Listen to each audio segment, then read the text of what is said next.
વિદ્યાર્થી મિત્રો, today we are going to learn remaining part of the lesson. Page number 67 બોલો, text book સાથે રાખજો. પેજ નંબર 67 આપણે જ્યાંથી બાકી રહ્યું છે ત્યાંથી પહેલાં વાંચન કરશું. Page number 67 column number 2 last paragraph ત્યાંથી આપણે બાકી છે.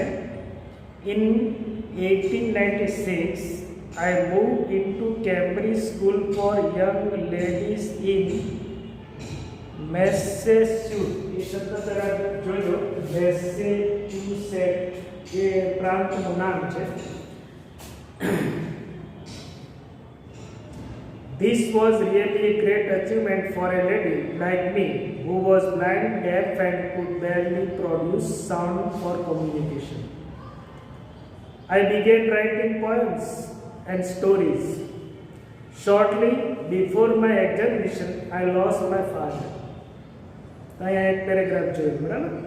એમાં શું કહે છે કે 1896માં યુવા નારીઓ માટે મેસેચ્યુસેટ્સમાં કેમ્બ્રિજ સ્કૂલમાં મારે જવું પડ્યું.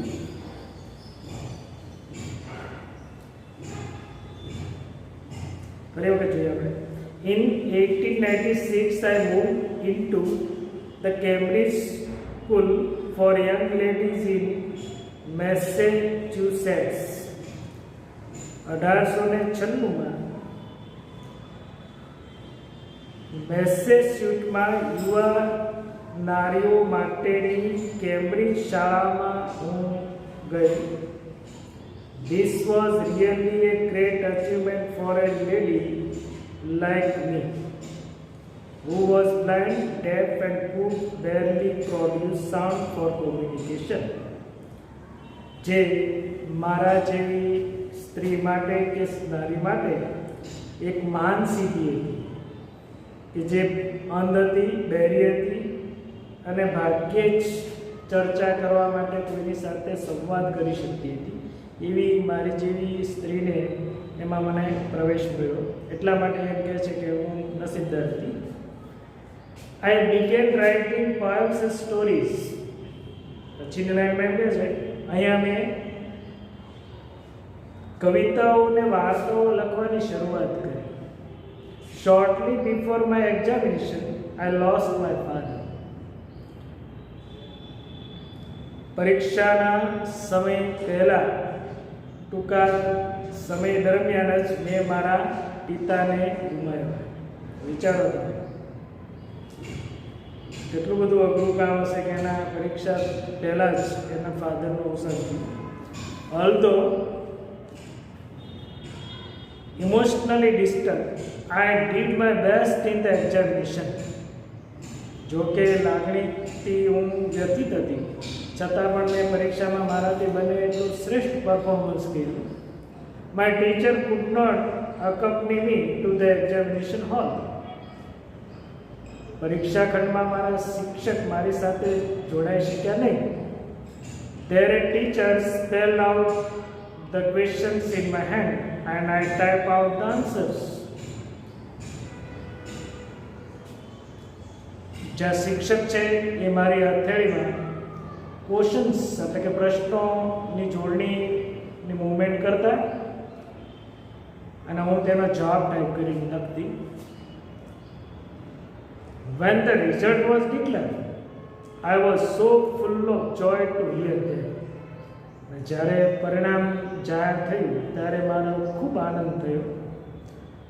I had passed all the subjects. હું બધા જ વિષયોમાં પાસ થઈ ગઈ. અહીંયા જો અચીવમેન્ટ એટલે છે સિદ્ધિ, બરાબર? સો ફૂલ ઓફ જોય એટલે ખૂબ જ આનંદ. બરાબર? આ બે શબ્દ તમને કદાચ ના સમજે તો અને આ મેસેચ્યુસેટ્સ આ પ્રાંતનું નામ છે અને ગુજરાતીમાં મૂંઝાય. મેસેચ્યુસેટ્સ. પછીનો paragraph. I remember my first day at the Radcliffe College in 19 વર્ષ 1900 મને રેડક્લિફનો કોલેજમાંનો મારો પ્રથમ દિવસ મને બરાબર યાદ છે. I knew there were challenges in my way, but I was eager to overcome them. હું જાણતી હતી કે મારા માર્ગમાં ઘણા બધા પડકાર હતા, પણ હું તેની ઉપર જીત મેળવવા માટે આતુર હતી.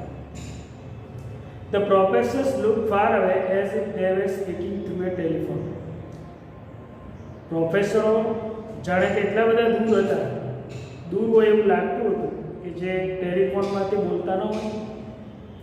ટેલિફોનમાંથી બોલતા હોય કેમ ધીમો અવાજ આવે એવી રીતે કે ખૂબ દૂર હોય એવું મને લાગતું હતું, કારણ કે એ તો બેરી હતી, જોઈ શકતી નહોતી. એટલે એ અંશમાં એને કીધું છે. The lectures were spelled into my palms as rapidly as possible. વક્તવ્યો શક્ય એટલા ઝડપથી મારા હાથમાં સ્પેલ એટલે એની મૂવમેન્ટ કરીને મને સમજાવવામાં આવતા. I would note down whatever I remember when I went back home. જે પણ મને યાદ રહેતું તે હું ઘરે પાછી આવીને એની નોંધ કરી નાખતી. વિચારો, લેક્ચરો સ્પેલ આવતા યાદ રાખવું, પછી ઘરે આવીને નોટ્સ બનાવવી, તો એની કૌશલ્યતા આપણે બતાવે છે. Here I began to write about my life. અહીંથી મેં મારા જીવન વિશે લખવાની શરૂઆત કરી. I wrote the story both in braille and on a normal typewriter. મેં મારી જીવનકથા બંનેમાં બ્રેલ લિપિમાં અને સામાન્ય લેખનમાં ટાઈપરાઇટિંગમાં બંનેમાં મેં લખી. The story of my life was edited by John Massey. અહીંયા તમે અંડરલાઈન કરો. To edit એટલે સંપાદન કર્યું. મારા જીવન વૃત્તાંતનું સંપાદનનું કામ જ્હોન મેસીએ કર્યું. મારા જીવનની વાર્તાનું સંપાદન કાર્ય જે કંઈ મેં લખાણ કર્યું એનું એડિટિંગ કામ છે એ જ્હોન મેસીએ કર્યું. આ પ્રશ્ન પૂછાય છે એટલે લઈને કરો ખાસ. The writing was published in magazines in 1903 and I was paid for it. અને મારું આ લખાણ છે ઈસવીસન 1803 મેગેઝિનમાં છપાઈ અને એના માટે મને પૈસા પણ ચૂકવવામાં આવ્યા. We the blind are indebted to Louis Braille as mankind is to Gutenberg. Indebted means indebted એટલે ઋણી, આભારી. આપણે માણસ જાત ગુટનબર્ગના ઋણી છે, માનવીય જાત છે ગુટનબર્ગનો ઋણી છે, એમ અમે અંધ લોકો લુઈસ બ્રેઇલના ખાસ આભારી કે ઋણી છીએ, કારણ કે એમને બ્રેઇલ લિપિની શોધ કરી. બરાબર. અને અહીંયા એક નામ આપ્યું છે ગુટનબર્ગ્સ, જેના માટે માનવીય સમુદાય છે હંમેશા એનો આભારી રહે છે. એ જ રીતે અંધ લોકો છે એ બ્રેઇલ લિપિ કોને શોધી? તો કે લુઈસ બ્રેઇલ. એના માટે એ આભાર વ્યક્ત કરે છે કે અમે લોકો એના માટેના આભારી છીએ. બરાબર. એટલે અહીંયા સુધીનો પેરેગ્રાફ જોયો. હવે આમાંથી તમને 5 પ્રશ્નો સમજાવું છું, એ નોંધી લેજો. પેરેગ્રાફમાંથી 3 પ્રશ્ન લખ્યા છે. બરાબર. બોલો તો ધ્યાન. What did John Massey do for Helen? બરાબર. આવા એક પ્રશ્ન છે. જ્હોન મેસીએ હેલન માટે શું કર્યું? તો એ શું કર્યું છે એનો જવાબ નીચે લખ્યો છે. John Massey edited the story of Helen's life for Helen. John Macy Helen માટે તેના જીવન વૃત્તાંતનું સંપાદન કર્યું. એડિટિંગનો શબ્દ આપણે જોયું, સંપાદન કર્યું હતું. પછીનો પ્રશ્ન છે ત્રીજી છે, ખાલી જગ્યામાં તમારે નામ મૂકવાનું છે. According to Helen, the blind are indebted to ખાલી.